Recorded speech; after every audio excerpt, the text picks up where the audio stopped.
Bien, sí, como había dicho, nosotros estamos desarrollando una línea general y una línea específica. La línea general son las 5 reformas y el proyecto de la gran devolución.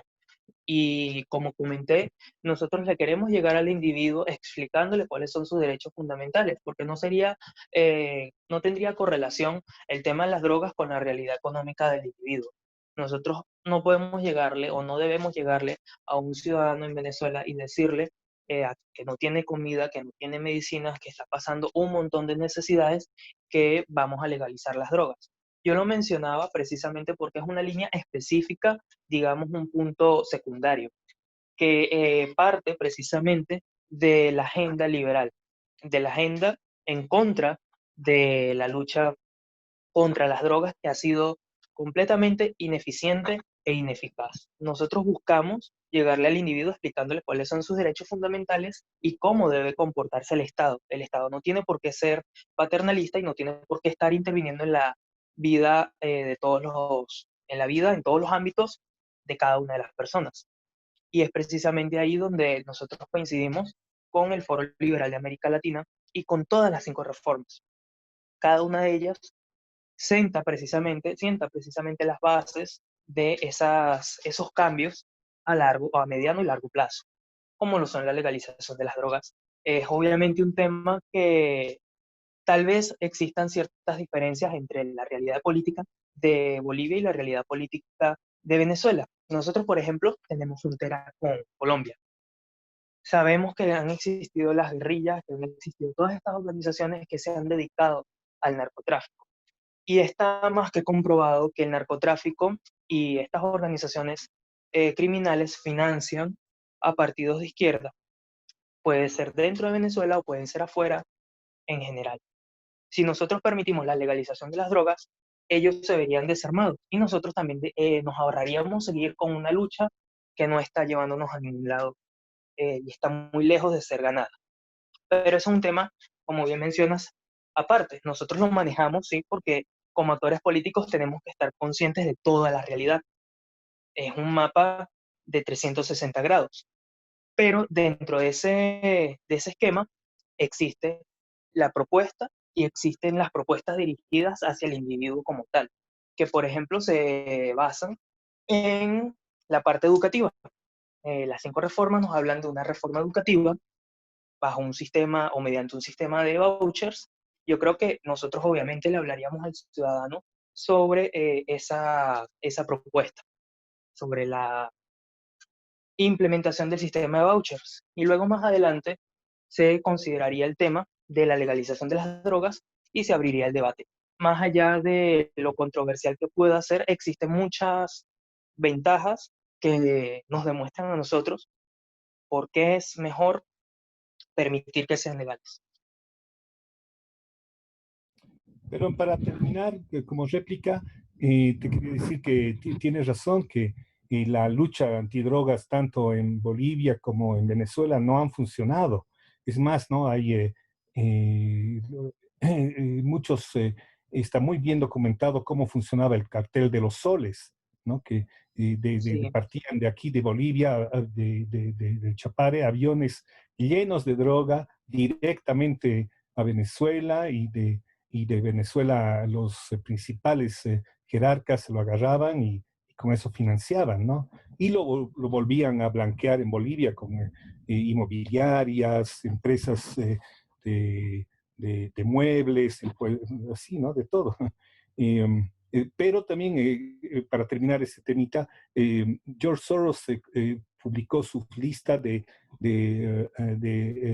amigos confiables en el Parlamento Europeo, que era un tercio, y no solamente eran de izquierda, porque obviamente estaba Podemos y todos esos tontitos, pero también había mucha gente de derecha, porque decían, no, la legalización de la droga es un derecho humano. Entonces ahí hay que tener mucho cuidado, ¿no? Entonces, obviamente que cuando te dan $200,000 en tu cuenta bancaria, dices cualquier cosa, ¿no? Entonces, mucha gente de derecha europea ha apoyado el hecho contra la droga, porque ha dicho que es un derecho humano y en eso hay que tener mucho cuidado, ¿no? Entonces, hay una estigmatización también que obviamente que el individuo tiene derechos que Dios nos da al nacer, pero no hay que ser ingenuos que hay toda una estructura organizada que, aunque Venezuela cambia a la derecha, aquí en Bolivia ha habido un cambio hacia un gobierno pseudo derecha, pero no ha cambiado el sistema, sigue el sistema de droga.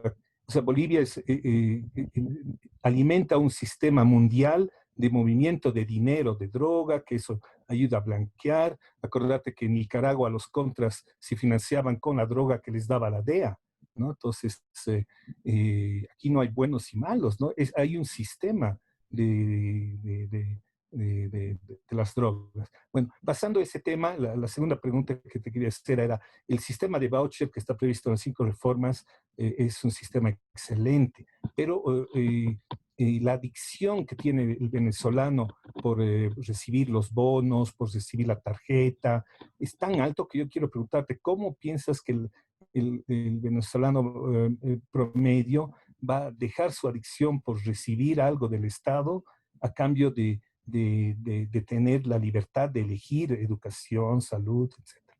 Eso. Ok, sí, precisamente ese es un gran conflicto el que existe en Venezuela. Las personas están muy acostumbradas, pero no solamente ocurre en Venezuela, también ocurre acá en Perú, también ocurre en Ecuador. Y nosotros estamos seguros de que al ciudadano hay que formarlo. Y el partido político es una plataforma de transformación cultural. Si nosotros a través del partido le hacemos entender al ciudadano por qué es mejor legalizar las drogas, perdón, bueno, sí, también legalizar las drogas e implementar este sistema de vouchers, el ciudadano lo va a entender. Como yo lo entendí, yo antes no lo entendía porque yo viví toda mi vida en Venezuela viendo el mismo sistema. Y yo creo que a muchos jóvenes les ha pasado lo mismo. Cuando tienen estos primeros contactos con el liberalismo, tal vez se producen estas fricciones o estos roces, porque dicen, no, pero es que en Venezuela, ok, se puede implementar el libre mercado, pero puede ser gradual. O bueno, igual el Estado intervendría un poco ayudando en la salud, a los más necesitados, porque existe esa, esa situación. Eso no es algo que se pueda ocultar. Pero el mejor mecanismo es precisamente ese puente de los vouchers, tanto en la parte de salud como en la parte educativa. Es el mejor mecanismo porque es el que nos permitiría transitar hacia allá, romper absolutamente romper.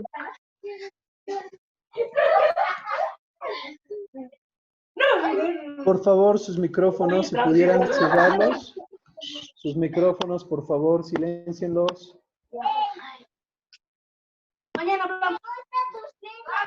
Angie, tu micrófono, por favor. Gracias. Adelante, Jorge. Ok, precisamente ese sería el camino, ¿no? La transición. En el futuro ya no sería necesario porque es algo que se plantea de forma muy específica en las 5 reformas. La ayuda va a existir hacia los pobres o hacia los más necesitados mientras lo sean. Luego, en un país donde las cosas funcionen como deben funcionar, donde el libre mercado sea verdaderamente libre mercado, ya las personas van a tener un mayor poder adquisitivo y una mayor libertad y ya ni siquiera va a ser necesario el sistema de los vouchers. Eso es la forma más sencilla de transcurrir desde este punto A en el que nos encontramos con un sistema 100% estatista hacia un punto B, que es un sistema en el que el Estado se apega a cumplir a sus funciones más importantes, funciones de garantizar seguridad, justicia e infraestructura. Nosotros creemos que esa es la transición.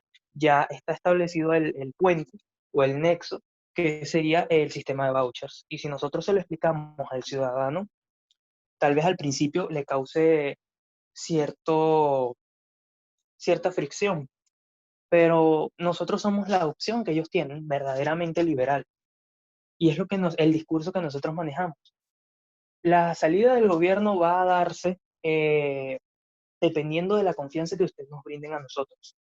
Mientras más rápido confíen en nosotros, mientras más rápido se formen, se unan, se van a dar cuenta de cuál es la alternativa, de que no pueden seguir esperando soluciones mágicas, eh, intervenciones celestiales o algo por el estilo, y no es que vayan a perder la fe tiene que estar presente, pero esto es una batalla política y es una batalla que debemos dar las personas por nuestra libertad como se ha dado históricamente.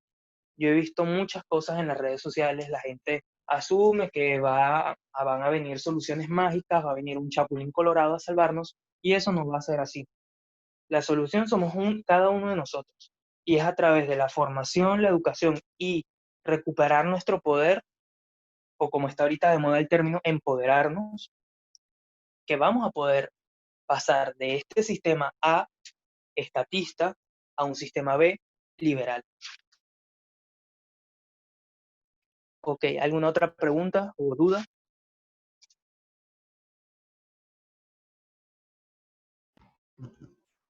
No, excelente. Me quiero dar, me permito dar una pequeña aclaración por el tema de Oscar. Ya el tema este de la droga, los liberales plantean que cada uno tiene la decisión personal, ¿no? Sin que el Estado coercitivo te venga a prohibir nada. Es decir, eh, fumarte marihuana es tan nocivo como fumarte un cigarro o tomarte un trago o, no sé, pues hacer una serie de cosas que obviamente van en contra, digamos, de las personas. Sin embargo, el Estado no tendría por qué restringir ese derecho, ya debido que, obviamente, si comienza restringiendo eso, el día puede decir, bueno, que tampoco se fume, porque por ahí entra alguien que no fuma y lo prohíbe, y al día siguiente puede venir otro y decir, bueno, que tampoco tomen, ¿no? Porque tomar te va a hacer dar cirrosis y en realidad se va haciendo una sumatoria de derechos y a las libertades de las personas, ¿no? Incluso Dios mismo nos da el derecho del libre albedrío, es decir, que nosotros en libertad podamos decidir aquello que queremos hacer con nuestra vida, ¿no? Entonces, si aún Dios nos garantiza ese derecho de la libre decisión, no tendría el Estado por qué, de manera coercitiva, restringirnos ese derecho por más mal que nos pueda hacer o no, digamos, ¿no? Porque el hecho de poner ya una restricción y generar ya un ilícito añade más, digamos, más atracción por el mismo ilícito, es decir, lo prohibido normalmente siempre te atrae más, ¿no? Por ejemplo, no sé, por ejemplo, les voy a dar un ejemplo, como el sexo ilícito también, fuera del matrimonio, eso también es delito, pero imagínate si el Estado se metiera a apresar a todos aquellos que tuvieran relaciones prematrimoniales, digamos, ¿no? Cuando eso ya también es un tema de decisión personal, es decir, eh, es decisión mía el respetar las normas de conducta, de vida, de ética, pero también es decisión tuya el equivocarte y muchas veces esos errores te conducen, digamos, al camino del bien y mucha gente que probablemente se le ha metido una burbuja y se le ha restringido el derecho de decidir por sí mismo, muchas veces cae más bien de manera más profunda en este tipo de problemas, ¿no? Así que simplemente quería aclarar eso, querido Jorge. Y si no hay más preguntas, bueno, continuamos con la segunda parte de tu exposición. Sí, y quiero agregar a eso que estabas comentando, Fernando, que es como una escalera de violencia de parte del Estado hacia los individuos. Mientras nosotros le damos a ellos más capacidad para que nos violente a nosotros, va a suceder eso que tú dices. Al principio son las drogas, después el alcohol, el tabaco, todos los ámbitos de la vida de las personas, hasta llegar a una sociedad como la que describe Orwell en su novela. Y es que el Estado estará ahí presente, el gran hermano, como lo denomina él, vigilándonos siempre. Y es algo que se ha estado dando básicamente en esta etapa de cuarentena, ¿no? En esta pandemia, cómo es que ha aumentado su capacidad de control sobre el individuo y por ende su capacidad de oprimir. Bueno, la segunda etapa de la participación que estoy haciendo hoy es básicamente exponer lo que es el tema de la coyuntura política en Venezuela y la credibilidad. Para nosotros ese es un tema muy importante porque estamos conscientes que la credibilidad en Venezuela es muy escasa hacia todos los representantes políticos y es porque el ciudadano está decepcionado. El ciudadano confió en Capriles, no funcionó. Confió en Leopoldo López, tampoco funcionó. Confió en Ramos Alud, de Acción Democrática, tampoco funcionó. Confió en la Asamblea Nacional y tampoco funcionó. Entonces han sido una serie de excepciones que ha sufrido el ciudadano y por ende uno aparece a hacer política en Venezuela con este movimiento nuevo, somos jóvenes y entonces la gente está recelosa o desconfiada. Nosotros el mensaje que hemos estado manejando es decirle precisamente en nosotros es que es en quien deben confiar, porque nosotros no tenemos un historial de política en Venezuela, nosotros no estamos vinculados con los políticos tradicionales ni tampoco somos los culpables directos de que exista el socialismo en estos momentos, porque muchos de nosotros ni siquiera hemos participado en elecciones. Yo por lo menos tengo la edad de la revolución de Chávez. Chávez empezó en el 99 y yo nací en el 2000. Entonces, yo ni siquiera he votado como para que me digan que yo soy responsable. Es en nosotros quien deben confiar el ciudadano que ahorita está desesperanzado porque si no confía en nosotros, si no confía en sí mismo y se apega a aprender, a educarse, entonces vamos a seguir así por muchos años más como pasa en Cuba o como pasa en Corea del Norte. Son sistemas que duran y duran y duran y prácticamente es una monarquía que se establece allí donde se delega el cargo, ¿no? El sucesor. Fue Chávez, después Maduro, después no sé quién será. El caso es que nosotros somos esa alternativa precisamente porque somos jóvenes, precisamente porque no tenemos ninguna relación ni con los opositores socialistas ni con el oficialismo. Hemos buscado la manera de hacerle entender eso al ciudadano en breves momentos, pero también es complicado porque el cerco mediático que existe en Venezuela solamente da espacio a que participen algunos actores de la política tradicional, como hemos citado antes, entrevistan a Guaidó, entrevistan a Capriles, a María Corina, a Ramos Alud, a ellos los entrevistan, pero a ninguno de nosotros nos entrevistan porque no existe ese nexo, no existe esa capacidad de parte de ellos hacia nosotros, ni tampoco el interés de tomarnos en cuenta en estos momentos. Y es el reto en el que estamos viéndonos ahorita, el que estamos tratando de sortear esa dificultad y es precisamente a través de las redes sociales. Es el consejo que yo les voy a dar a ustedes, que a través de las redes sociales ustedes pueden hacer grandes cosas. Nosotros prácticamente construimos esta organización política a través de las redes sociales, porque yo salí de Venezuela, viví en Ecuador y después me trasladé a Lima y fue a través de las redes sociales que me vine a involucrar en la política, a conocer a Ángel Boyer, a conocer al secretario general Pedro Lares y a todos los demás que ahorita están ocupando un cargo dentro de la organización y que están asumiendo el compromiso con nosotros. No necesitamos tener a 10.000 personas, no necesitamos cubrir los requerimientos legales que nos puedan hacer las instituciones en Venezuela. Y quiero hacer la aclaración, nuestro partido no está legalizado, obviamente, pero legalidad no es sinónimo de legitimidad y nosotros aspiramos a la legitimidad a través de la credibilidad que nos pueda brindar el ciudadano. Si nosotros somos legítimos en Venezuela, podremos hacer el cambio que queremos, indistintamente si tenemos el sello o la estampilla de la institución estatal que se dedique a eso. En nuestro caso, es el Centro Nacional Electoral, que por cierto acaba de ser designado nuevamente a dedo por el oficialismo y existe esa controversia. Ahora la oposición no lo va a aceptar, como era de esperarse, porque tampoco van a querer dejar la Asamblea Nacional. Este año hay elecciones parlamentarias y el único espacio que tenía la Mesa de la Unidad y los partidos que ahí se encuentran era precisamente ese. Ahora, como este año hay elecciones, ni siquiera han tenido capacidad de hacer campaña política por la pandemia, Y bueno, el ciudadano tampoco quiere votar porque está cansado de decepcionarse. ¿Y qué es lo que hace el régimen? Designa nuevas instituciones, nuevas autoridades en esa institución electoral que obviamente están parcializadas y que obviamente van a dar resultados convenientes para ellos. Y veremos a finales de este año, entre octubre y diciembre, una nueva Asamblea Nacional de facto que va a actuar siguiendo lo que diga Nicolás Maduro.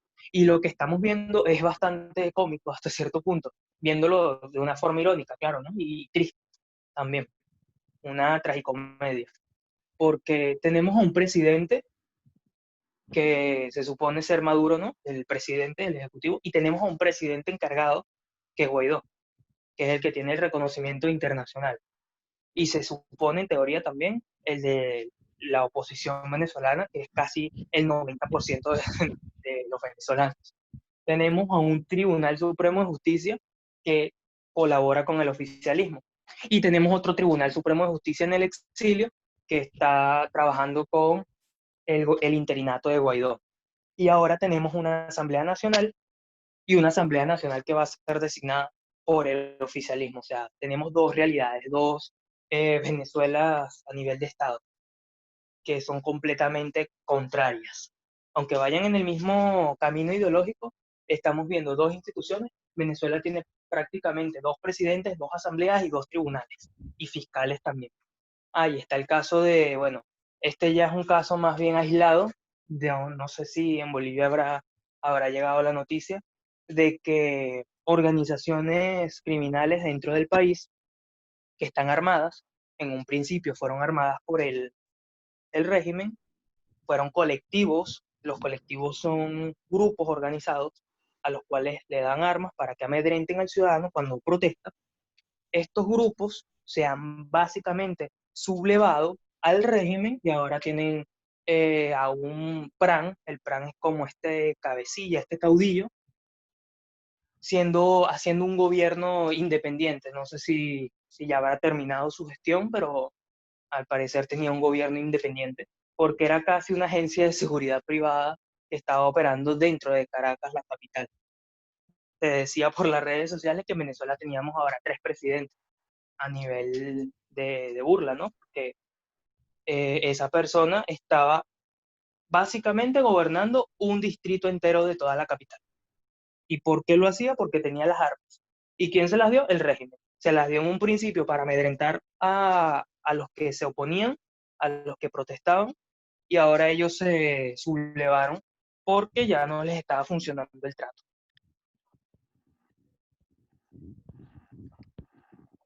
Si tienen algún comentario.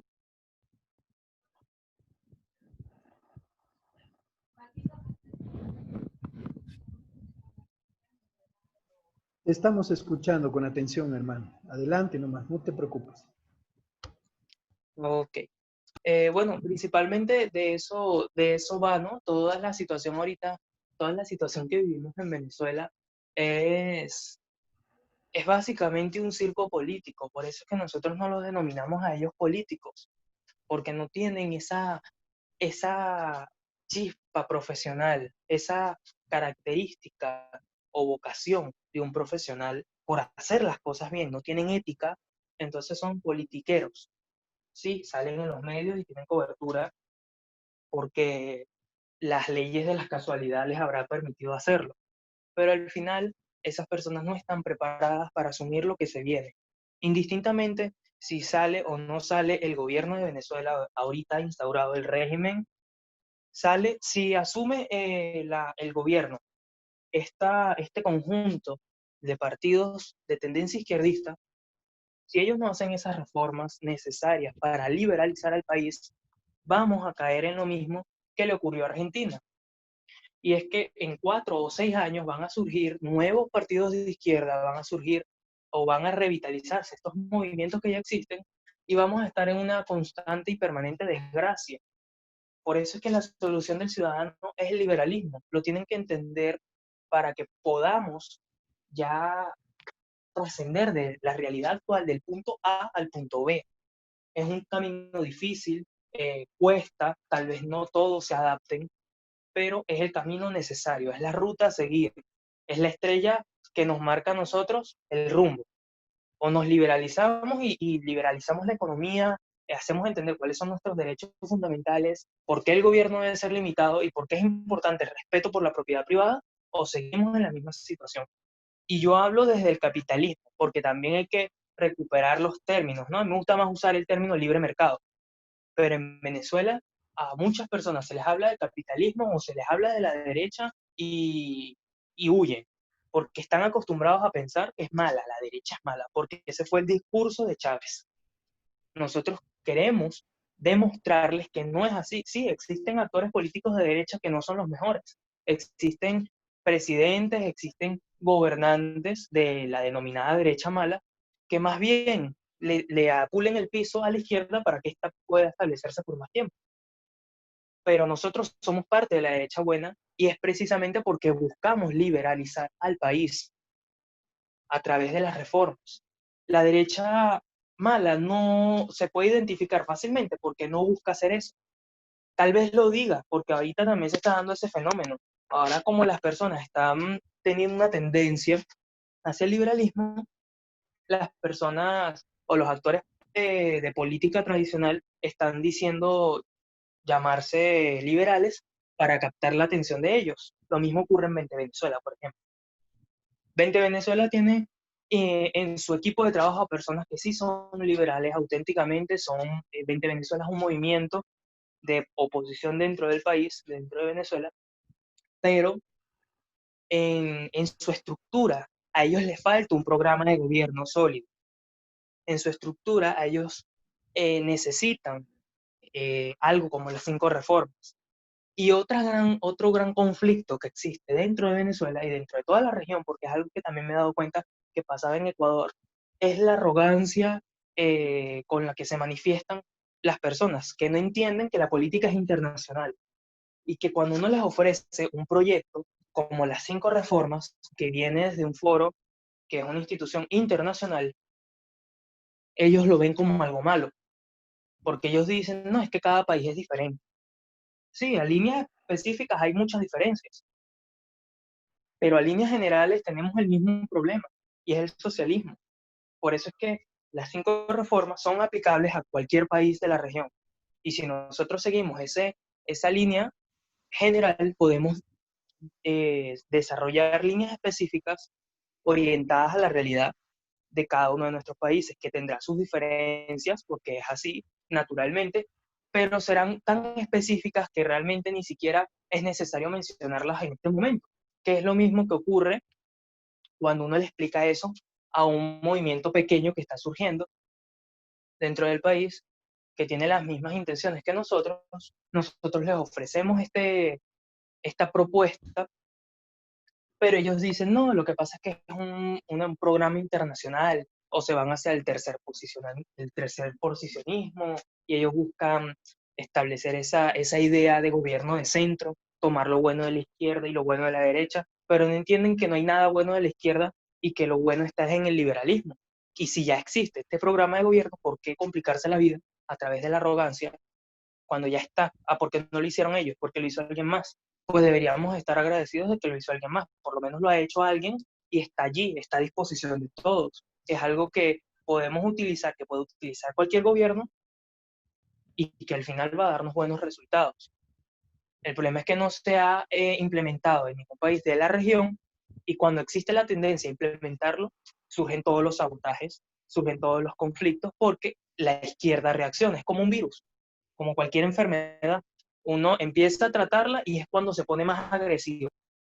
Y si no logramos eliminar todo el problema de raíz, todo el sistema, va a seguir el virus allí, va a seguir la enfermedad y no vamos a poder superar la crisis en el país. Y es que si nos planteamos una Venezuela liberal en la región, tendríamos un gran cambio, porque así como ocurrió con la marea rosa, que fueron una serie de movimientos que surgieron en nuestros países, puede ocurrir con el liberalismo.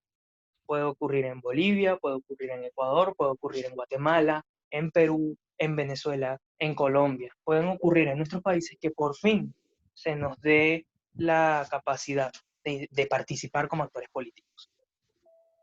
La invitación que yo le he hecho cada vez que tengo la oportunidad de hablar en un conversatorio es que avancen precisamente a ese camino, formarse, constituirse como partido y buscar instituciones o movimientos que no estén tomados por la izquierda y que quieran participar con ustedes.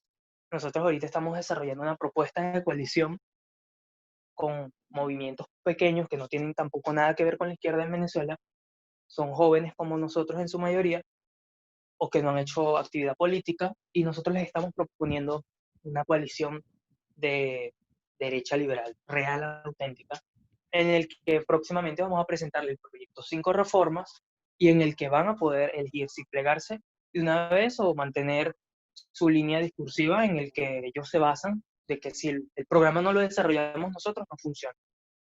Si ellos optan por esa opción, van a seguir siendo colaboradores indirectos del régimen.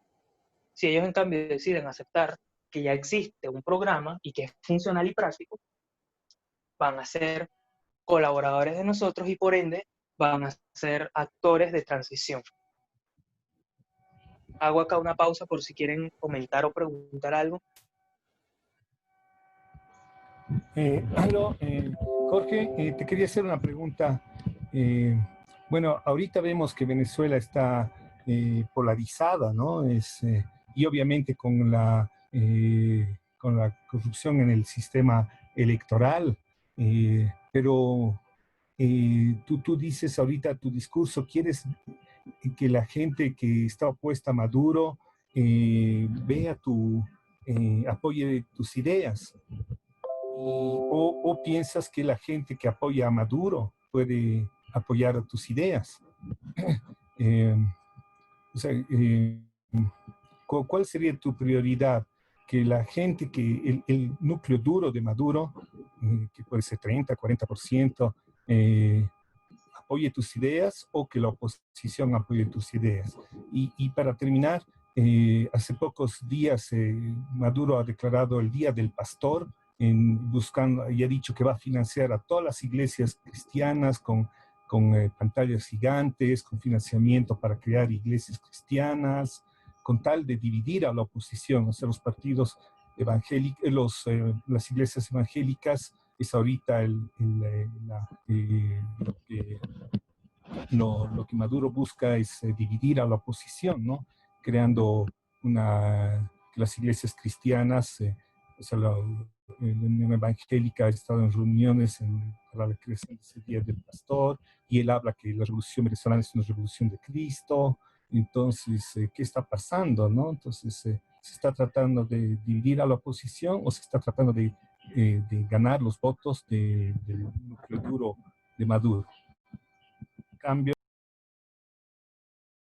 Bien, nosotros nos buscamos captar como tal la atención del núcleo fuerte de Maduro, porque ese núcleo fuerte de Maduro prácticamente constituye el gobierno. Y es que ellos no son mayoría, ellos tendrán, en ese caso, un 15, un 20% de apoyo dentro de toda la población. Luego existe otro porcentaje mayoritario que apoya a la oposición política que conforman estos partidos de tendencia izquierdista, y luego existe otra cantidad, digamos un 30-40% restante de personas que no se van ni por Maduro ni por la oposición, y es porque están decepcionadas. Incluso yo apuntaría a un porcentaje más alto y diría que es el 50%. Entonces, Maduro tendrá el 60%, la oposición tendrá un 30% y el resto será el 60% de la población que no está conforme con ninguno de los dos. Nosotros dirigimos el mensaje a cualquier interesado, nosotros no tenemos un público específico. El interesado es el ciudadano que quiera salir de la crisis actual y que no tenga confianza ni en el gobierno ni en la oposición, y que quiera ver una tercera vía real.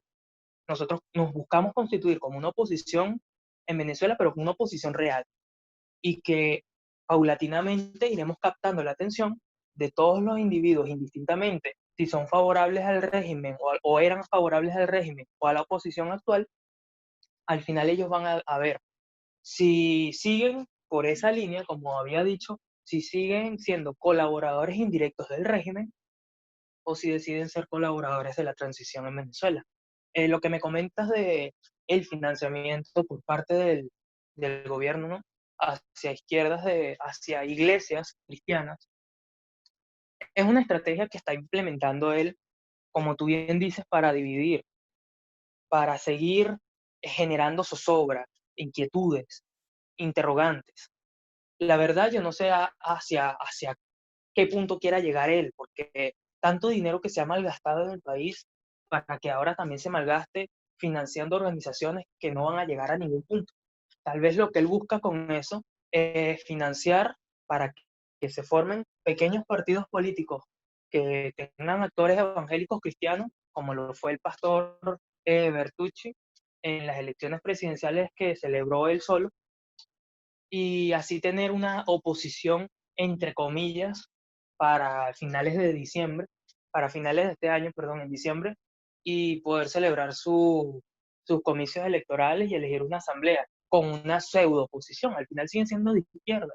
Nosotros no hacemos la diferenciación ya de si son de la MUD, si son del PSUV, si son de Voluntad Popular, si son de Primero Justicia. Todo esto que les estoy mencionando son partidos políticos venezolanos. Ya a nosotros no nos importa realmente de qué partidos son. Simplemente apuntamos al individuo. Le decimos directamente, usted quiere aprender la verdadera solución, únase, fórmese. No está obligado, puede irse cuando quiera, pero entienda que como colaborador indirecto del régimen, usted está sufriendo las consecuencias, porque sigue apoyando y sigue votando a los mismos, o sigue yendo a las marchas que convoca a la oposición, que no sirven para nada, porque las marchas no están funcionando, las marchas no están sirviendo para nada. Y es algo que no es reciente.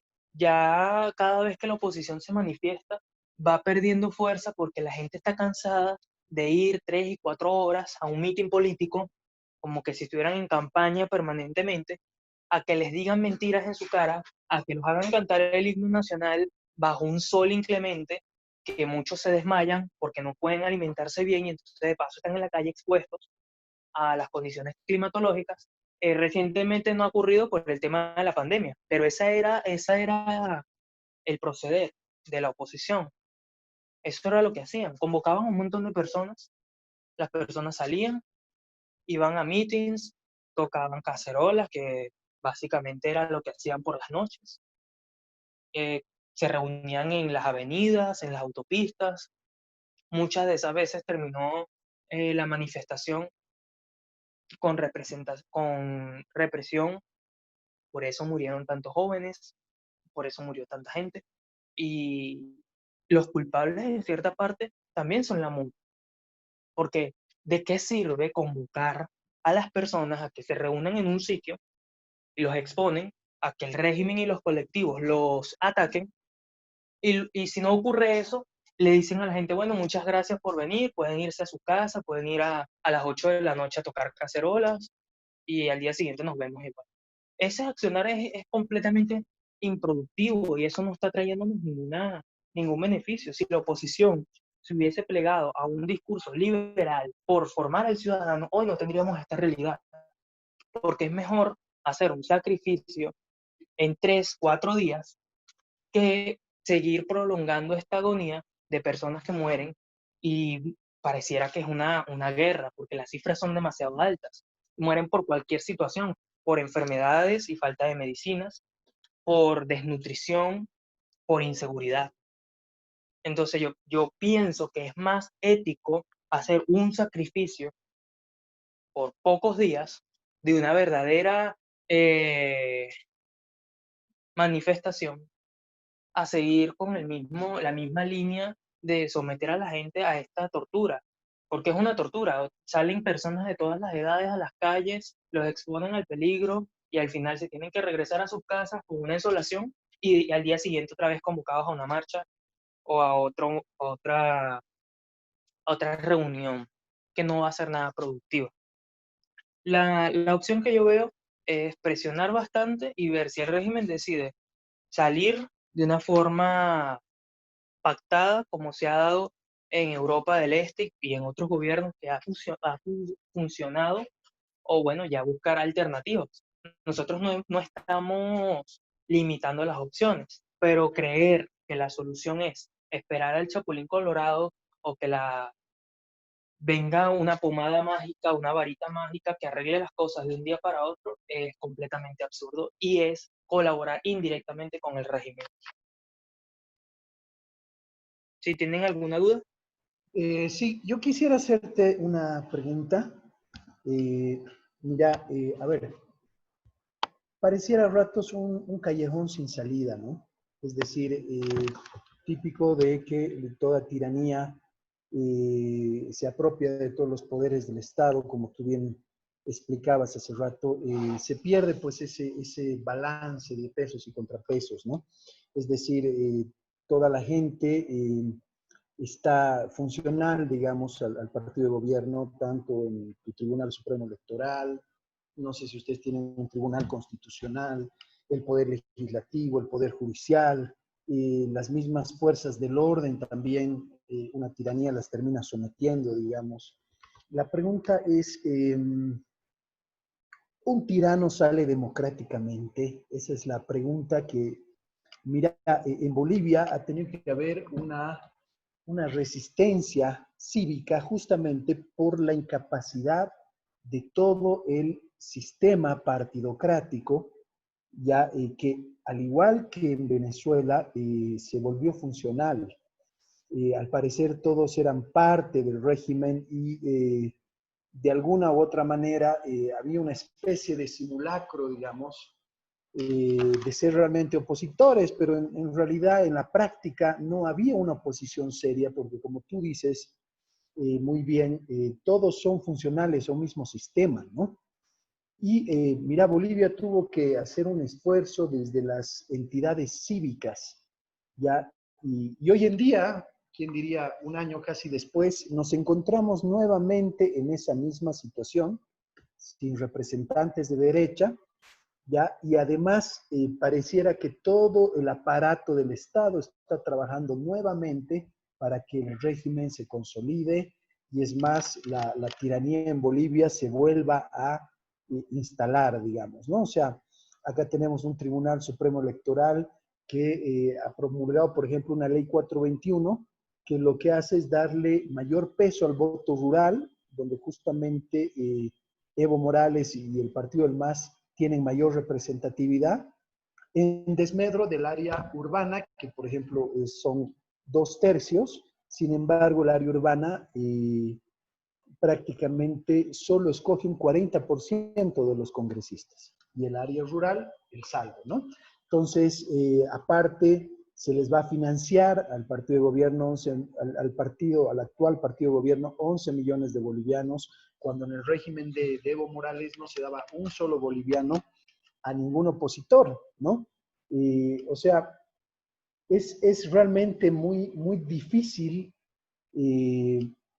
si no ingresas, digamos, al sistema, poder cambiar el sistema desde afuera, ¿no? Entonces, pareciera prácticamente imposible, ¿no? Entonces, la pregunta es, ¿cuál es la estrategia? ¿Cómo ustedes van a lograr más adelante poder ingresar, poder lograr sacar, por ejemplo, una personería jurídica o le van a hacer un entrismo a algún partido que tal vez no esté muy contaminado? ¿O cómo podrían, por ejemplo, cómo hizo Bertucci para participar en una elección y conseguir una personería jurídica, un partido político y poder hacer, o realmente era muy funcional que le facilitaron una sigla también?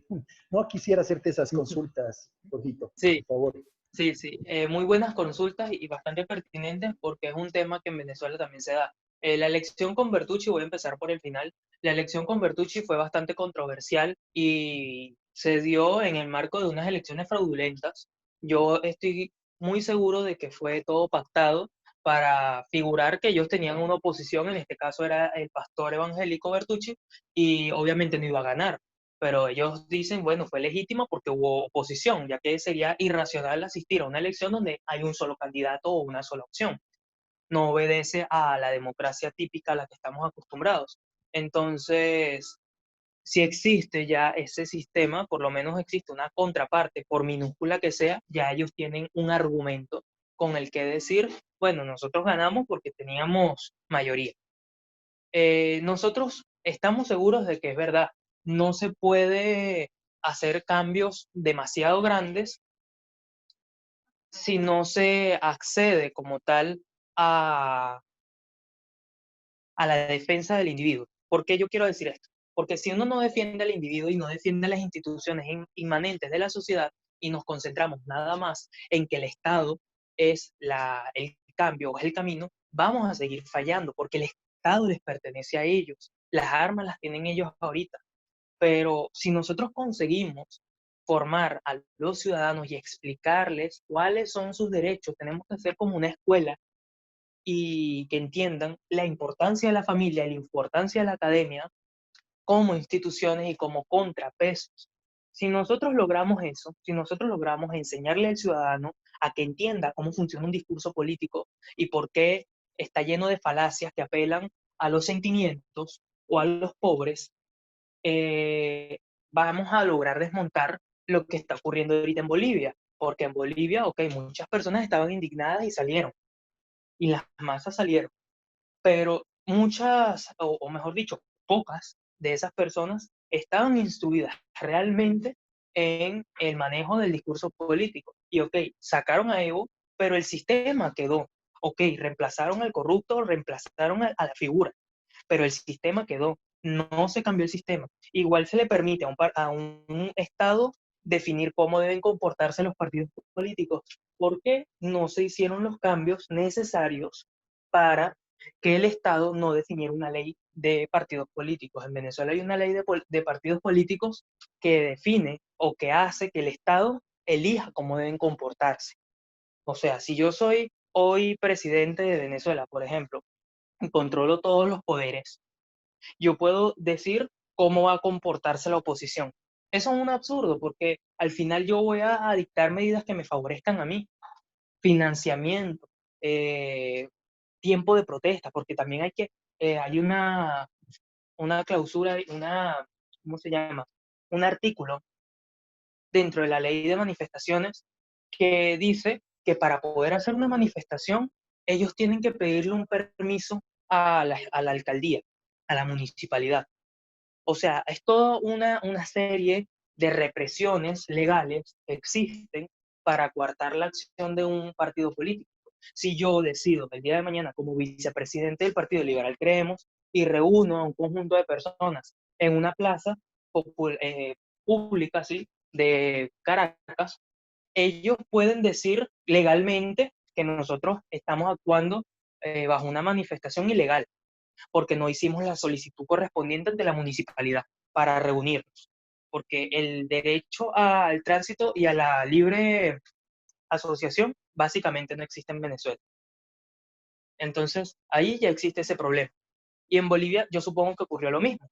Ok, se cambió la figura, pero las leyes siguieron siendo las mismas y son las mismas que permiten que las figuras actuales financien a los partidos políticos que quieran o decidan si van a darle preferencia a los votantes de las regiones, lo cual también es ilógico porque según, según lo que debe ser es que existe un representante en relación a la cantidad de habitantes. Si, por ejemplo, en un municipio hay 250 personas y 250 personas son suficientes para elegir un representante, debe poderse hacer, pero si en otra existen 500, estas van a necesitar dos representantes. O sea, debería haber un número en el que se establezca por cada 250 personas, esa comunidad elige a un representante, por ejemplo. Entonces sería lo más coherente para que exista una proporción demográfica y no se le dé ningún tipo de preferencia a ninguna zona. Yo estoy seguro de que si nosotros le explicamos a las personas, a la familia, a la academia, que esas son las instituciones a las que apelamos para hacerle contrapeso al Estado, vamos a poder hacer el cambio. Y luego además llegar al Estado para cambiar las reglas. Hay por lo menos muchas reglas incoherentes en Venezuela. Hay una que, por ejemplo, estaba revisando ayer, no recuerdo, es para postularse a una alcaldía. Piden tener 26 años. 26 años. ¿Qué es lo que permite a una persona O sea, ¿qué tiene que ver la edad, 26 años, con que esta persona sea capaz de ejercer o desempeñar un cargo? ¿Por qué no 27 o por qué no 25? Yo digo que cualquier persona debe demostrar sus capacidades y su trabajo, no en función a la edad, porque hay muchos que están haciendo política ahorita que tienen 40, 50, 60, 70 años y han demostrado ser incapaces. Pero habemos otros que tal vez, si nos dieran la oportunidad, con 18, 19, 20, 21 años, pudiéramos acceder a una alcaldía, a una gobernación, a un cargo dentro del Congreso, y obviamente acompañado con el cambio que estoy mencionando de las instituciones inmanentes, la familia y la academia, haríamos la diferencia. Y no tendríamos que tener 25 años ni 26 años. Simplemente es en función a nuestro desempeño en el cargo. Y es algo que se repite en todos los países de la región. En Guatemala también es así. Creo que para ser candidato a la presidencia tiene que tener más de 40 años o más de 35, no estoy seguro. Pero existe esa limitante por edad. Y así como existe esa, deben existir en Bolivia. No conozco cuál es la legislación de allá, pero es muy probable de que así sea. De que entonces no pueden elegir un diputado o no pueden elegir un alcalde si este no tiene 20 años, 25 años, 30 años, o un presidente si no tiene 35. Hay incluso la controversia, ¿no? Existía la ley antes que decía que para ser presidente además tenían que estar casados. O sea, tenía que existir también ese contrato como un requisito. A mí me parece algo absurdo porque si la persona no está casada a los 30 años, por ejemplo, a los 40 años, ¿acaso eso lo hace incapaz para gobernar o lo hace menos apto? ¿Qué tiene que ver? Es la pregunta con la que yo siempre cuestiono este tipo de falacias jurídicas que existen para explicarle al ciudadano por qué es importante cambiar las instituciones, pero empezando por nosotros mismos y sacándonos esos prejuicios de creer que por la edad nosotros no podemos asumir un compromiso. Excelente, querido Jorge. O sea, en pocas palabras, acá lo necesario, lo indispensable, no es solo cambiar los operadores, sino cambiar el sistema, hacer una transición de un modelo estatista a uno de libre mercado, de gobiernos limitados, ¿verdad? Sí, partir de un punto A a un punto B. El punto A ahorita es el estatismo y luego pasando por la transición que ya desarrollan las 5 reformas, vamos a llegar a un punto B que es el liberalismo y donde las personas ya van a ser más coherentes. Si nosotros llegamos a ese punto, no vamos a garantizar que el 100% de la población sea coherente. Siempre van a existir aquellos que no se organicen. Pero por lo menos con que exista un grupo grande, el 60% de la población, por lo menos con que exista el 60% de la población que asuma el compromiso de la libertad, porque es un compromiso, ser libre es un compromiso, requiere responsabilidad. Y si la gente asume ese compromiso, podemos hacer todo lo necesario en un país. Hay que dejar ya esos prejuicios, hay que dejar ya esos conflictos mentales de que una persona con tal edad no puede hacer política, o una mujer, o un hombre, o existen muchas limitantes, o necesita tener 30 títulos, 30 licenciaturas, 20 doctorados, tantos diplomados, porque también ese es otro problema en Venezuela. ¿Cuántos políticos actuales, politiqueros actuales no tienen en Venezuela ese montón de credenciales, entre comillas? La mayoría o son ingenieros y después hacen otras carreras y doctorados. La mayoría lo logra, ok. Muchos también comprarán títulos porque se da el caso. Por lo menos Maduro no es estudiado. No sé, él dice que sí, supongo que habrá comprado el título, pero se nota a leguas que no lo es. Y hay otros dentro de la oposición, como por ejemplo Guaidó, tengo entendido que él es ingeniero. María Corina también es ingeniero. Y Ramos Alud es una persona que ha demostrado tener conocimientos en derecho, pero eso no basta porque eso no quiere decir que no vayan a ser corruptos, no quiere decir que vayan a hacer políticas inútiles o que estorben. Entonces yo creo que eso también hay que entender. Si requerimos o vamos a apelar a la falacia de la autoridad, ¿no? Que consiste en que solamente los economistas pueden hablar de economía, vamos a encontrarnos con una serie de fallas, porque no todos los economistas, por ser economistas, saben de economía. Muchos se gradúan de 10, muchos se gradúan y tal vez 6 no sepan nada de lo que están hablando o terminan siendo marxistas. Y entonces se le da espacio a ellos, pero a un ciudadano común o a una persona joven como nosotros, que hablamos de economía desde el conocimiento, tal vez no hayamos ido a la universidad a estudiar economía 5 o 4 años, pero hemos estudiado y sabemos las medidas, a nosotros no nos quieren dar credibilidad porque no tenemos el cartón que tiene el economista promedio. Si nosotros demostramos en un ámbito, en un espacio, que el conocimiento es más importante que ese papel, también vamos a hacer un gran cambio. Porque yo no digo que esté mal estudiar, yo quiero ir a la universidad, yo quiero prepararme y tener mis documentos también. Pero si ya yo estoy preparándome desde ahorita, ya yo tengo 4 años estudiando política, derecho, filosofía, economía y además ciencias porque me gusta la biología y la química. Si ya yo tengo todo ese tiempo siendo autodidacta y he conocido algunas cosas, ¿por qué voy a limitarme o a censurarme de expresarme al respecto para darle espacio a alguien que porque haya estudiado 4 años en una universidad tenga la capacidad o asuma tener la capacidad de hablar de ese tema con mayor autoridad que yo? ¿De qué sirve si al final los podemos sentar a los dos, a un lado el que ha ido y al otro lado el que no ha ido a la universidad a estudiar, y puede que nos dé la sorpresa del que no ha ido tenga más conocimientos del que sí? Y acá yo hago la observación por nuestro compañero Pedro Lares. Él tiene 17 años, va a cumplir dentro de poco 18 y es una persona que sabe mucho de economía. Él se dedica a hacer análisis económicos, escribió hace poco un reporte sobre el impacto del COVID, trabaja como consultor y hace reportes para una empresa que se dedica a desarrollar este tipo de reportes sobre el COVID, sobre transiciones y demás. Y él tiene muchos conocimientos en política. Obviamente, al tener la edad que tiene, no ha ido a la universidad ni se ha graduado, pero tiene el conocimiento y sabe muchas cosas que quizás otros políticos que sí han ido o u otros economistas que sí han ido no tienen. Y es porque eso no le da credencial a alguien. Es lo mismo que ocurre con el Estado. Nosotros asumimos que el Estado tiene derecho de violentarnos a nosotros porque es el Estado, porque es un prejuicio que tenemos ya.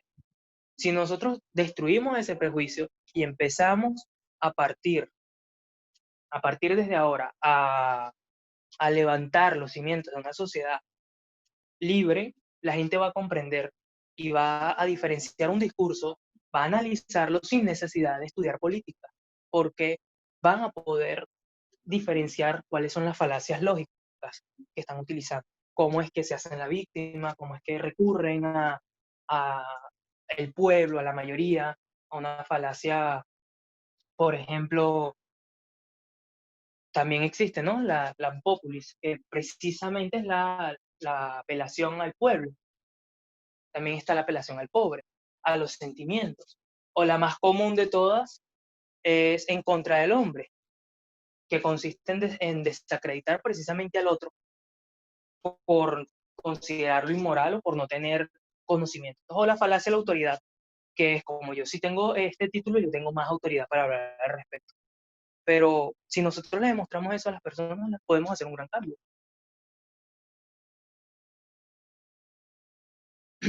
Si tienen alguna duda. Jorge, pero te habla Oscar. Sí, es tan interesante lo que tú estás diciendo y obviamente el objetivo de esta reunión, yo creo, es primero expresarte todo nuestro apoyo, todo nuestro sentimiento de solidaridad, nuestras oraciones por ti, por tu movimiento y por el pueblo de Venezuela, ¿no?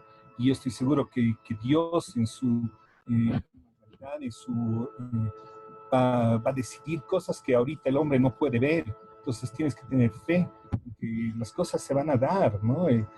Aún, ¿no? Te van a poner en una posición de privilegio, porque la decisión de Dios está encima de la decisión del hombre. Pero tú también nos alimentas mucho a nosotros, ¿no? Porque vemos que en ti una convicción, una pasión que tal vez nos falta mucho en nosotros. Y las dos preguntas concretas que quería hacer era sobre estas elecciones de diciembre de 2020 tan controversiales, ¿no? Lo primero es que, ¿cuál es tu posición con relación al Tribunal Electoral, ¿no? De Venezuela, que está la TIRISAI? Y, porque la oposición dice que no va a reconocer estas elecciones, porque ya el Tribunal Electoral son comprados de Maduro y de Diosdado Cabello, que sabemos que es el que manda en Venezuela. Y entonces, ¿para qué hacer una elección donde ya está todo decidido? Entonces, la primera pregunta. La segunda pregunta era, ¿y cuál es tu mensaje al pueblo evangélico? Porque si bien las encuestas dicen que es 17% en Venezuela o 20%, has visto que en Brasil, en Ecuador, en Perú, por ejemplo, el voto evangélico es mucho más, sobre todo con estas pandemias, con estas catástrofes, con esta situación económica que viene. Ha habido un resurgimiento espiritual que está presente en Sudamérica, que es un hecho, ¿no? Y por último bueno, esas dos preguntas por el momento. Cambio. Ok, en cuanto a la primera pregunta, mi posición respecto a las elecciones del 2020, yo la verdad estoy seguro de que van a ser completamente parcializadas. Es de la continuidad del circo político y no van a arrojar un resultado conveniente para el país. Ya estamos viendo desde ya cómo están eligiendo unas autoridades que no están al servicio del pueblo, no son autoridades imparciales, y la oposición no va a reconocer esas elecciones porque es el camino lógico que siguen. Si ellos reconocen esas elecciones, básicamente estarían entrando en otra contradicción, porque quien debe elegir a los árbitros electorales es la Asamblea, pero quien los eligió fue el tribunal. Entonces, ellos no van a aceptar eso porque si lo aceptan, van a concurrir a elecciones este año y luego van a haber resultados que no van a ser convenientes para ellos y les va a tocar aceptarlos porque sería una contradicción terrible. Y lo que yo creo que ellos van a hacer es mantenerse en la misma línea que han estado actuando, que ha sido bastante improductiva, por cierto, pero van a seguir actuando con un gobierno, un ejecutivo, digamos como un multiverso que actúa en Venezuela, ¿no? Un ejecutivo por parte de la oposición y un ejecutivo por parte del oficialismo o del chavismo. Luego tenemos un poder legislativo por parte de la oposición y ahora vamos a tener uno en diciembre por parte del oficialismo. Y tenemos un tribunal supremo por parte del oficialismo y otro que está en el exilio funcionando al servicio de la oposición o electo por la oposición.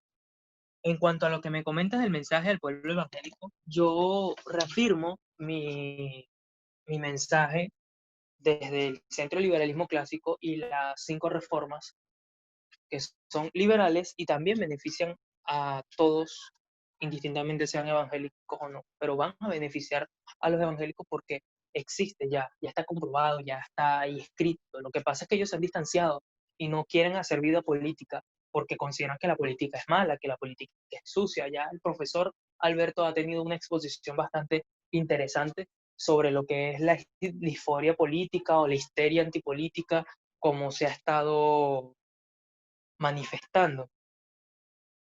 Las personas, indistintamente de sus creencias religiosas, deben entender que son parte de la sociedad y como parte de la sociedad tienen un gen político y deben explotarlo. Tal vez no todos vayan a hacer política, tal vez no todos vayan a ocupar un cargo dentro de un gobierno, pero son agentes y tienen que desarrollar su capacidad de opinar para poder hacer el cambio desde la opinión pública.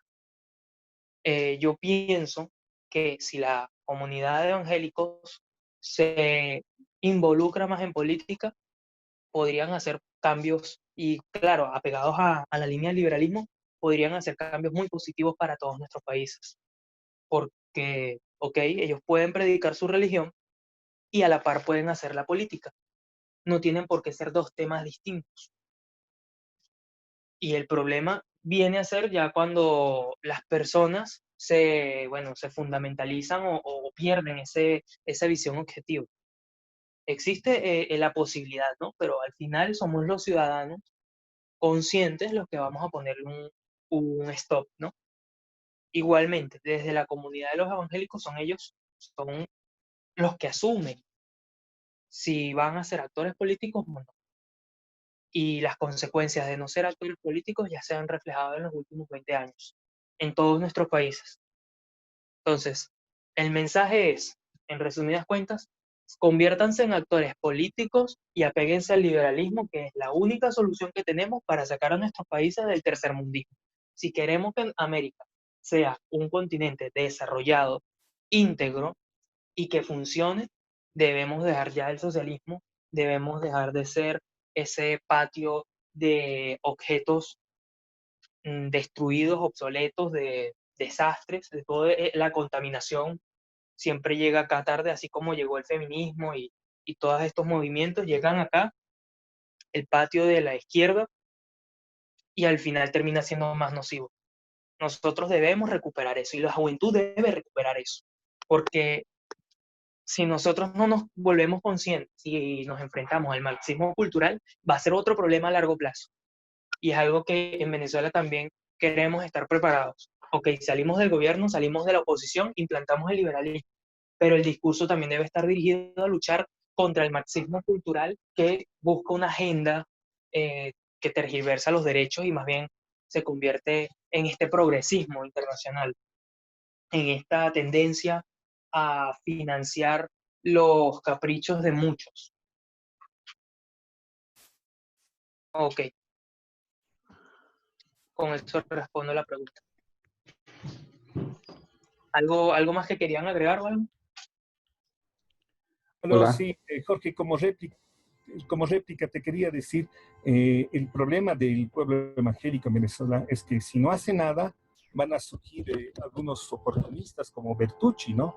Que obviamente ha sido manejado para justificar el gobierno de Maduro y que se presentaba como pastor evangélico, pero que no tenía ningún planteamiento político. La ventaja del ideal liberal conservadora es que parte de la prosperidad, que es bíblico. Entonces es algo que el pueblo evangélico te captaría rápidamente tus ideas, ¿no? Pero también decirle que si no hace nada, van a ver, porque si he entendido bien, tú dices que no vas a participar en las elecciones para el Parlamento de diciembre. Claro, no vamos a participar por dos motivos. El primero, el Partido Liberal Queremos no es un partido legal. No estamos actuando al margen de las reglas actuales porque no estamos siguiéndolas. Y en segundo lugar, porque necesitamos construir una base de votantes más grande para poder aspirar a participar a elecciones y obtener resultados óptimos. Si no, participaríamos, pero, ajá, ¿qué vamos a obtener? Un puesto en la esquina más remota dentro del Parlamento a la que nunca le van a permitir expresarse. Eso sería quemarnos políticamente. Nosotros queremos participar en política, sí, pero concurrir a elecciones viciadas como las que ahorita está planteando el régimen no son convenientes. Nosotros no podemos poner como prioridad ir a elecciones sin antes tener una formación. En Venezuela por lo menos es muy necesario formar al ciudadano, formarlo en los principios del liberalismo, formarlos en las 5 reformas, porque si ellos no se forman, va a ocurrir lo que ha ocurrido en todos nuestros países y lo que ocurrió, por ejemplo, en Argentina. Ahí puntualmente ocurrió eso. La derecha regresó, una derecha controversial, con Mac. Controversial porque no era 100% derecha, pero el caso es que estaba allí.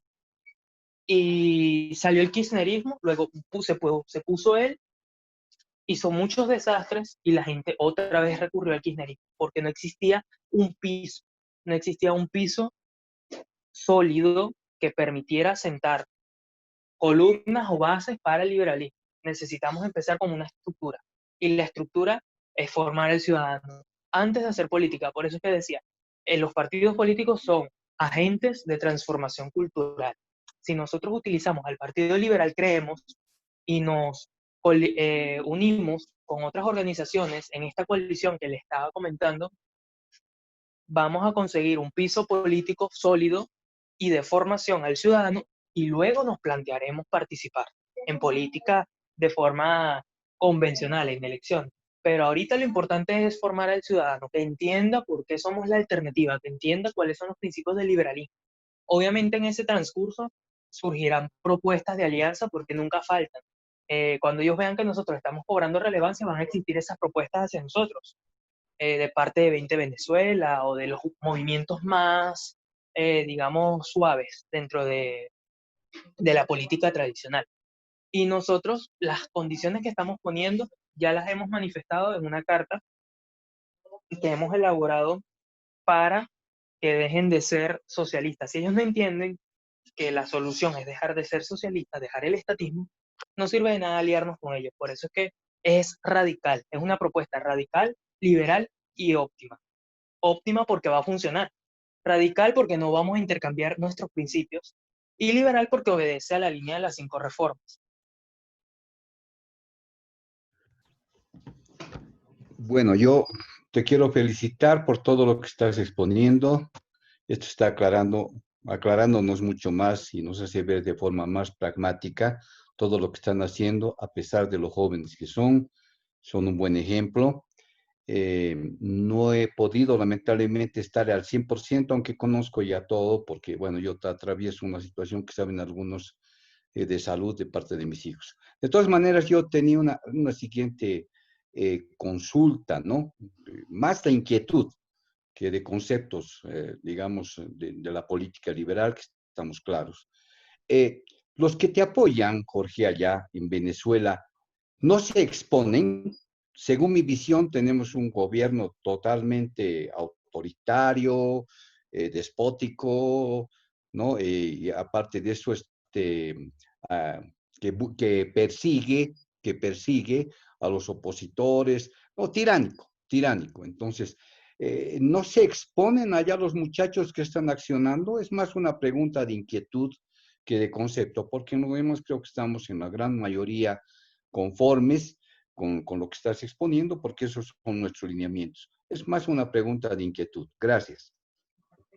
Sí, gracias. Y bueno, precisamente ese es otro motivo que se me olvidó mencionar de por qué nosotros no estamos dispuestos a hacer activismo político en estos momentos en Venezuela, porque es un riesgo que no vamos a correr, no vamos a poner en peligro la vida de las personas que están simpatizando con el partido a que se pongan a hacer activismo político si no existe un respaldo mayoritario. Necesitamos más números, necesitamos inflar nuestros números, pero el primer paso es la calidad. La calidad de los focos que estamos ahorita es principal.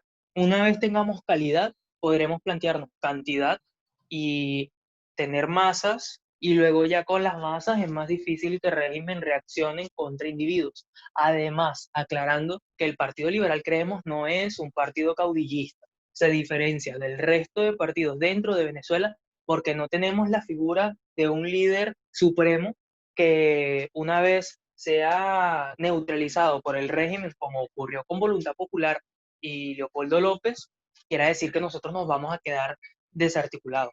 Yo soy un vocero, un delegado de mi partido para transmitir un mensaje. Indistintamente de la influencia que pueda obtener o no en el futuro, yo sigo siendo un vocero de mi partido. Y el partido es un conjunto de ideas que va a ir creciendo y va a ir convirtiéndose en una gran masa que va a ser difícil de parar, muy difícil de parar, porque no van a poder parar a la cantidad de venezolanos que decidan de una vez por todas asumir el reto del liberalismo. Si somos 5 personas o 10 personas y nos exponemos a una manifestación pública, obviamente vamos a hacer un blanco fácil y no se la vamos a poner tan fácil al régimen. Es por ello que nosotros no estamos haciendo activismo político convencional, no estamos convocando reuniones, no.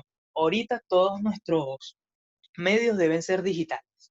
Estamos planificando la formación desde canales como este, desde Zoom, desde las redes sociales, para instruir al ciudadano, aprovechando las ventajas que tiene nuestra época. En el pasado era muy difícil hacer revoluciones y a pesar de ello se dieron. No existía Internet, no existía Facebook, no existía Zoom, ahora existe.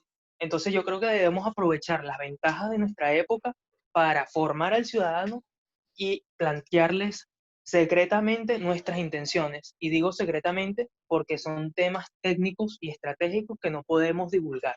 Si no sería exponernos. Esto es una guerra y la verdad es que necesitamos ser muy inteligentes al batallar. Nosotros no vamos a exponer a las personas que nos están apoyando ahorita en Venezuela a que participen activamente en la política porque sería un suicidio para nosotros. Es importante por eso. En un principio la calidad, luego la cantidad. Formar al ciudadano y que el ciudadano formado transmite ese conocimiento al resto. Primero con una persona dentro de una familia que decida asumir ese reto, ya luego que esa persona tenga el conocimiento necesario para poder transmitírselo a su familia, a sus conocidos y los familiares a sus otros conocidos y va a extenderse una red. Es parte de la estrategia que también se construye desde el foro liberal, ¿no? Con las células. Entonces es de a poquito, es un gotero, pero por la constancia vamos a lograr cambiar el sistema. Es algo que toma tiempo, ya nosotros tenemos un año trabajando, pero es algo necesario. Indistintamente nos tome un año más o unos meses, yo creo que depende mucho de nuestro desarrollo. Nosotros estamos haciendo ahorita, bueno, tenemos ya 2 meses dentro del foro. Hace 3 conocimos al profesor, hemos participado, ya estamos dentro del foro y esto es un gran paso que nosotros dimos porque ya por lo menos existe un nexo, una conexión con otras organizaciones que ya están formadas o que están formándose, como es el caso, por ejemplo, del Partido Familia en Guatemala o el Partido de Evolución en Perú o el movimiento que están ahorita construyendo ustedes en Bolivia. Si ustedes logran construir ese movimiento también y lo mismo se logra en Costa Rica o en Chile, ya va a existir un nexo, una representación internacional y eso nos da a nosotros más solidez dentro de Venezuela. Y por eso es que yo le doy tanta importancia al foro, porque nosotros debemos fusionarnos más, debemos trabajar más en equipo dentro del foro para transmitir el mensaje a nuestros países y buscar organizaciones e individuos que decidan plegarse. ¿A quiénes les conviene más esto? A los empresarios, porque los empresarios se están viendo muy perjudicados al ver las medidas del Estado. Si nosotros buscamos al mediano empresario, al pequeño empresario y le planteamos nuestro proyecto, vamos a recibir su respaldo. Porque ¿qué más quiere un pequeño empresario que convertirse en un mediano y luego un gran empresario que pueda tener, eh, ampliar su negocio, diversificarlo y obtener mayores ganancias y así generar empleo que permita a la sociedad lucrar y enriquecerse? Yo creo que esa es la lógica que nosotros estamos implementando ahorita. Hemos tenido una actitud muy selectiva porque nos hemos concentrado primero en institucionalizar el partido y en formarnos nosotros. Ángel, Pedro y yo, formarnos bien para poder transmitir un mensaje claro. Luego, institucionalizar el partido a través de los documentos que les mencionaba, los reglamentos, los estatutos, el manifiesto y las propuestas. Y luego, desarrollar el programa formativo de la mano con el Centro de Liberalismo Clásico, captar la atención de individuos interesados que se unan a nosotros y luego ellos puedan convertirse en voceros de la misma idea, pues delegados. Entonces ya el mensaje se vuelve viral. Primero éramos 3, luego somos 11, luego somos 20 y así sucesivamente va creciendo el efecto, como un efecto dominó, pero lo primero es el primer paso, valga la redundancia. Si nosotros accionamos ese primer mecanismo, las piezas se van a ir moviendo hacia una sola dirección. Ok.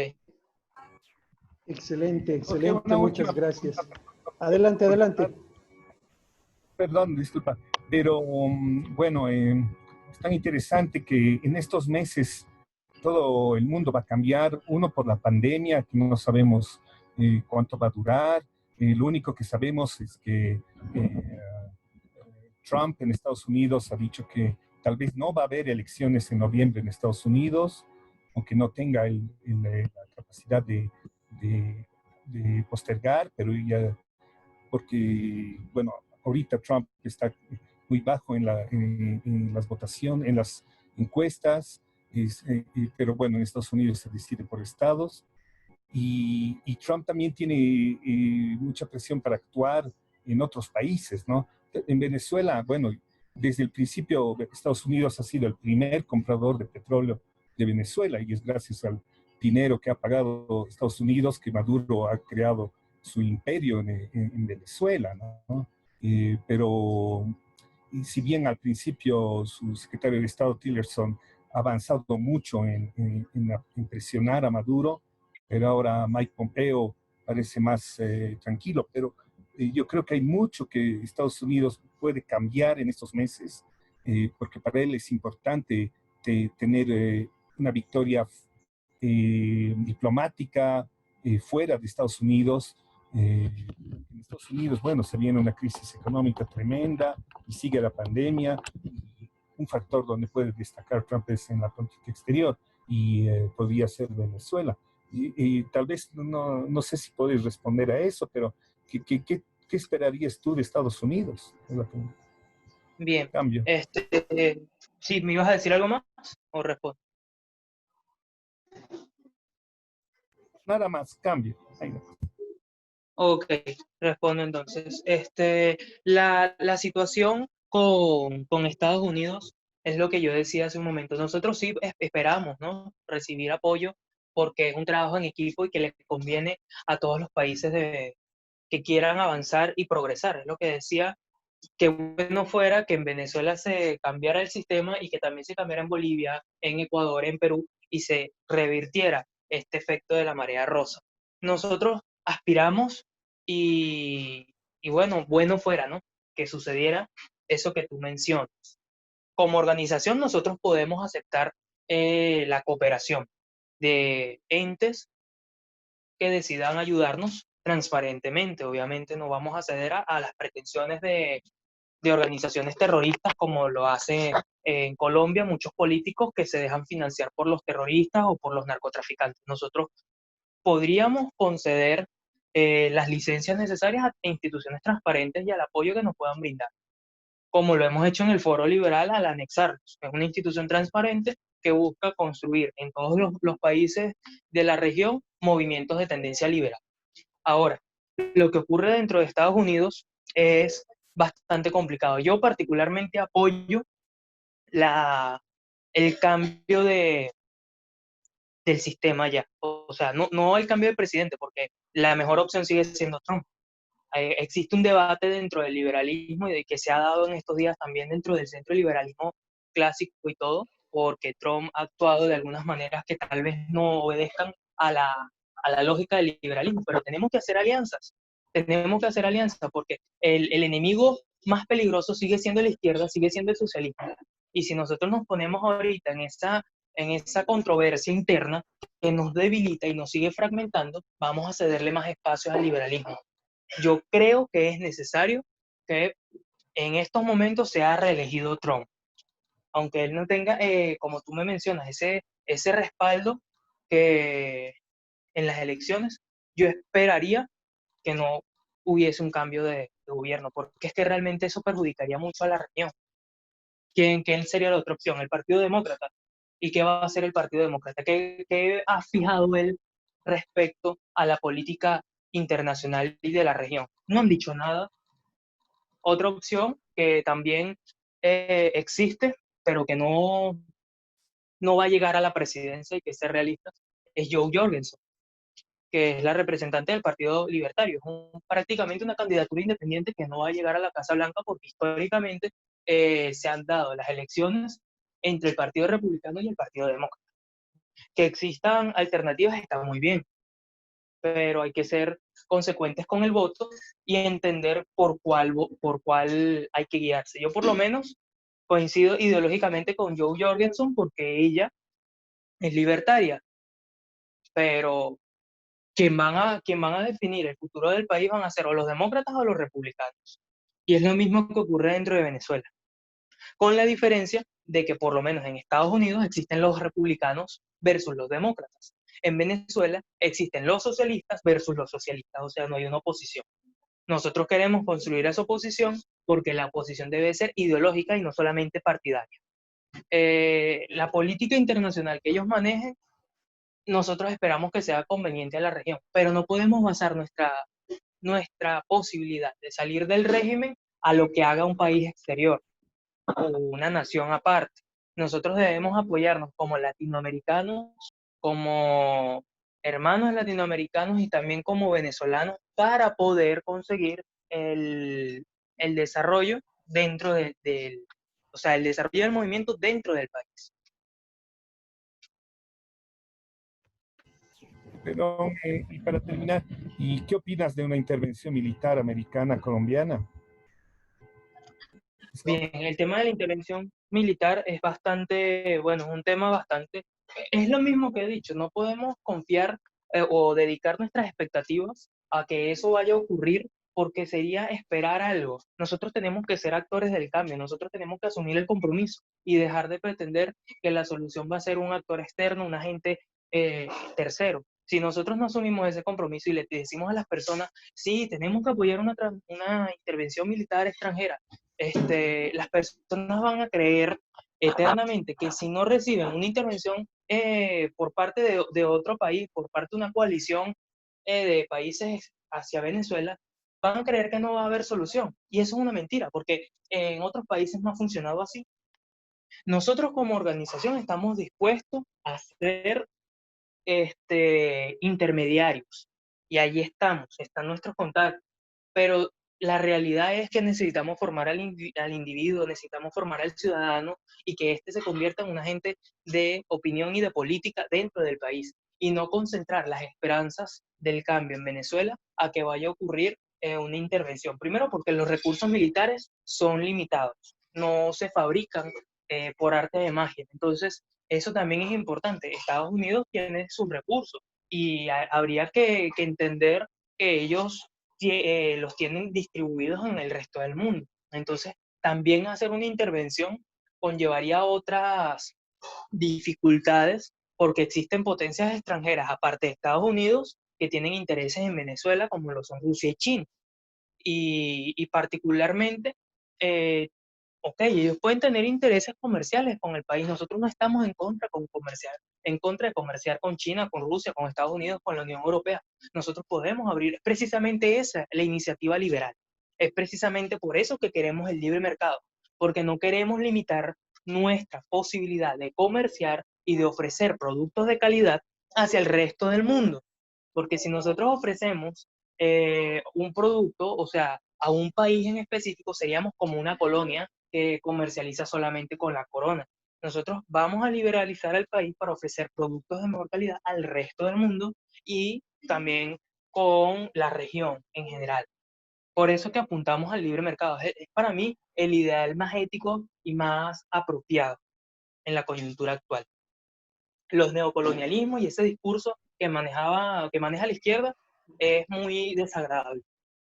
Es muy desagradable vivir con esa teoría que describe este libro pésimo, como que no me gusta para nada ese libro, es la representación del victimismo, las venas abiertas de América Latina, porque precisamente esa idea, ¿no? De que somos las víctimas, de que necesitamos siempre que alguien nos retribuya algo, porque nuestras fallas y nuestras desgracias actuales son consecuencias de acciones de terceros. Y es lo mismo que esperar una intervención extranjera o esperar algo de afuera. Debemos convertirnos nosotros en agentes de transformación dentro de nuestros países y hacer las diferencias dentro de la región. Excelente respuesta, querido Jorge, muchas gracias. Bueno, prácticamente se han cumplido ya las 2 horas. Voy a dar una última pregunta. Si hay alguien que quiera hacerle la pregunta, por favor, a Jorge, adelante, porque ya estamos prácticamente finalizando antes de cerrar. Si hay alguna pregunta adicional que alguien quiera hacer, por favor, adelante. Hola, ¿me escuchan? Sí, Sí, adelante, te Angie, escucho. adelante. Buenas noches. Un favor. ¿Qué te hubiera gustado que te digan a ti cuando tenías 15 años, ¿no? Creo que te escucho a ti, veo a muchos. Hoy creo que los jóvenes deberían empezar con esta formación política. Y por esa es mi pregunta, ¿no? Entonces, ¿qué te hubiera gustado a ti escuchar cuando tú estabas empezando con este proyecto que más o menos debías haber tenido unos 15 años, me imagino? Y bueno, haz de cuenta que, bueno, para ir y decirles, ¿no? Y engancharles a los chicos sobre la política y bueno, ya ver si se puede trabajar en ese sentido o qué tú sugerirías para esta población. Gracias. Gracias por la pregunta. Y sí, o sea, yo el mensaje que comúnmente utilizo está direccionado hacia un público juvenil precisamente porque me identifico con lo que puede ocurrir en ese espacio. Hay muchos jóvenes entre 16, 17 años, 18 años, que tienen grandes opiniones o grandes ideas y no las pueden manifestar por lo que comentaba antes, que consiste en que, bueno, nada más puedo hablar el que tiene el título, el que tiene el aval del documento. Pero si este no demuestra tener los conocimientos, no importa, ya que lo importante es su título. Al contrario, lo que yo le digo a todos estos jóvenes y reafirmando el compromiso es que opinen, que sean actores de la política, participen, aunque no tengan la edad, aunque no tengan los 26 años que piden las leyes para participar, aunque no tengan todos los requerimientos o el pensum, el currículo que tal vez tenga el político de turno, que tendrá 20 doctorados y 10 licenciaturas, yo qué sé, participen si tienen algo que decir, pero participen solo si tienen algo que decir, no solamente por hablar, porque ahorita todo el mundo quiere opinar, pero la gente tiene que formar un criterio para poder emitir una opinión responsable. Estudien, lean, infórmense y luego participen. Gracias. Si hay, yo creo que bueno, con esa última pregunta iban a dar ya por finalizada la sesión. Quiero agregar también el mensaje de bueno, agradecimiento a ustedes por permitirme este espacio y que estar en constante comunicación es importante para transmitir las ideas y poder cooperar en la formación de un movimiento liberal en Bolivia, que se sume a las 5 reformas, lo mismo en Chile, lo mismo en Costa Rica, que podamos conseguir esa consolidación del foro para poder apoyarnos mutuamente. Excelente, de verdad felicitarte, querido Jorge. Es impresionante que tú a los 19 años tengas tanta claridad. La verdad que a mí me deja anonadado y nos hace sentir a muchos, digamos, la responsabilidad de poder transmitir a las generaciones que vienen nuestra ideología, el programa, ¿no? Y poder sacarlos de esa antipolítica, de esa partidofobia, de esa adversión a la democracia, que lo único que hace es allanarle el camino a los estatistas, ¿no? O sea, de verdad, yo creo que Venezuela tiene ya en ustedes, en tu equipo, una alternativa que se va a ir construyendo con el tiempo y que va a poder resurgir esa derecha que tanta falta le hace a Venezuela, ¿no? ¿Quién diría hace unos 20, 22 años, Venezuela era uno de los países más ricos del continente, ¿no? Sin embargo, hoy día, 20 años después de esta tiranía, podemos ver que esas son las consecuencias de la izquierda: pobreza, muerte, destrucción. Así que vemos en ti una esperanza para que Venezuela pueda ser libre de esa tiranía, y de verdad acá todo nuestro apoyo, y estamos muy, muy felices, muy agradecidos de tu participación aquí con nosotros, querido Jorge. No va a ser la última vez que te invitemos y bueno, estamos en un mismo camino, arrieros somos y en el camino nos vemos, como dice ese viejo y conocido refrán. Ya, muchas gracias a todos. Vamos a ya dar por finalizada nuestra reunión, y cualquier consulta, cualquier duda, si quieren escribirnos o básicamente que los podamos incluir a todos los que todavía no están en este curso del diplomado, porque estamos haciendo un diplomado todos los martes, prácticamente el mismo diplomado que les comentaba Jorge, que es el diplomado de liberalismo clásico. Ahorita ya hemos terminado el nivel introductorio y estamos empezando el nivel básico, así que todos aquellos que quieran participar con nosotros quedan muy bienvenidos. Estoy dejándoles mi teléfono ahí a los que no lo tienen, por favor, para que puedan escribirme cuando gusten, y si quieren podemos añadirlos al diplomado. Querido Jorgito, una vez más agradecerte por tu tiempo, tu disposición. No nos queda más que alentarte. Es un trabajo duro, pero estás yendo por muy buen camino, hermano. Adelante, mi amigo. Gracias por la oportunidad. Yo también les dejé por mensaje mi número. Bueno, estaremos en comunicación y gracias de nuevo. No me queda más que agradecer porque estos espacios son muy importantes para aclarar muchas cosas y para difundir un mensaje adecuado. Excelente. Bueno, muchas gracias a todos por su tiempo. Vamos a estar todos los jueves con reuniones como estas que nos permitan enriquecer nuestros conocimientos y alentar nuestra participación. Hay dos cosas muy importantes que hoy he aprendido de Jorgito. Una de esas es que la oposición debe ser ideológica, programática y no solo partidaria, ¿no? Qué importante esa reflexión que nos hacía Jorge. Porque sí, ¿de qué sirve tener una oposición si ofrece exactamente lo mismo que el partido oficialista, ¿no? No te sirve absolutamente de nada. Y otra cosa que también rescato es que mientras que el partido de Jorge vaya siendo reconocido por las leyes, ellos han hecho una decisión firme de poder avanzar en un partido con gente formada, decidida, perseverante, identificada con una doctrina liberal y conservadora, bajo una estrategia fusionista, con un programa, con un plan, claro que es el de las 5 reformas, la gran devolución.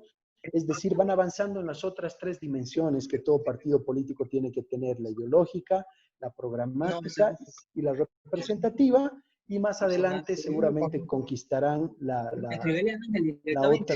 otra parte, que es justamente la electoralista, que es la única que les falta. Así que bueno, muchas gracias a todos por la participación y estamos en contacto. Un saludo a todos. Ya, buenas noches. Bueno, querido Mauri, puedes dar ya finalizada la reunión y les agradezco a todos por su participación. Un abrazo a todos, bendiciones. Gracias, Jorge. Gracias, chao, hasta luego.